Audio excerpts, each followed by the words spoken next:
birahi kita itu meningkat. Apalagi yang dia suka itu perempuan-perempuan yang jarang berhubungan badan sama suaminya. Apalagi yang perawan, dia suka banget. Udah dia lihat, akhirnya nggak sadar udah berhubungan badan. Nanti berhasil atau enggaknya itu dilihat dari kejadian setelah 1 hari dia berhubungan badan. Contoh, kalau dia minta, anaknya dia kan nih lumpuh. Gimana caranya kita mau tahu dia bener apa enggak ngasih apa namanya jawaban berhasil nih anaknya nggak lumpuh? Itu 1 hari setelah berhubungan badan. Setelah berhubungan badan itu kalau dihitung menit kita, sebenarnya kita berhubungan badan cuma 20-30 menit. Tapi kalau di alam nyata kita berhubungan badan sampai 4 jam. Buset. Cukup lama. Lama sekali. Cukup lama. Akhirnya sadarnya itu ya udah angin nggak ada, lemes ya kayak kita habis berhubungan badan. Selesai dia bersih-bersih. Dia bersih-bersih, semuanya dirapihkan. Si ruangan itu harus tetap harum, tetap ada sajian, dia keluar deh. Karena kan jarak dari rumah yang itu ke rumahnya dia cuma ya itu kan pekarangan belakang ya, kamar dia di belakang gitu. Keluar, dia ke depan, dia balik ke kasur, besoknya lah dia baru tahu. Dia ke kamar anaknya nggak ada, dia keluar nggak ada, ternyata anaknya lagi nangis di belakang. Ditanya, "Kamu kenapa, Le? Kau nangis?" "Bu, aku mau seneng tapi aku bingung. Aku udah bisa jalan."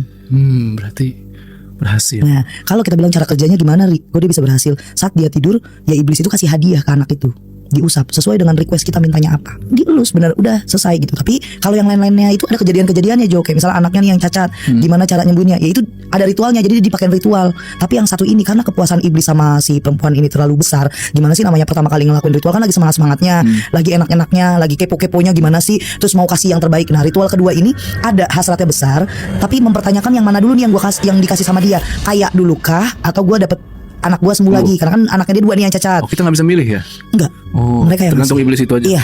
Tapi ternyata yang kedua, saat dia kepengen banget dua anaknya dia sembuh, enggak, dia dapatnya itu uang kekayaan. Jadi saat dia lagi bangun tidur, suaminya telepon dari luar kota, karena suaminya kebetulan kerjanya kan di luar kan.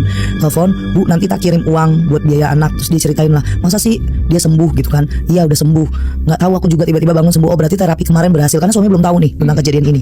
Sudah dia kirim uang. Nah pas ngirim uang ini dia taruhlah di lemari. Jadi yang dibolehin itu bikin kaleng, kayak kaleng kerupuk gitu. Tapi kaleng itu harus persegi panjang. Itu penutupnya kain merah, ada darahnya.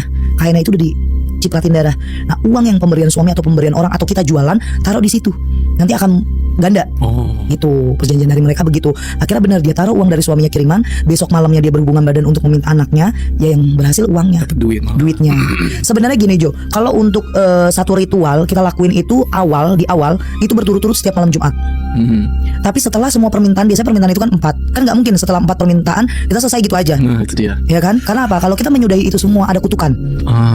Kutukan apa itu? Kutukan yang dia dapetin kalau nggak ini 3 keluarganya mati duluan, uang dari uangnya ya bisa kebakaran rumah, atau dia nih yang penganutnya mati ya gila mati, kan selalu itu terus. Berarti walaupun sudah dikabulkan semuanya masih harus terus ritual. Makanya awal itu kita ngelakuin ritual setiap minggu di malam Jumat itu harus ngelakuin ritual dulu untuk dapetin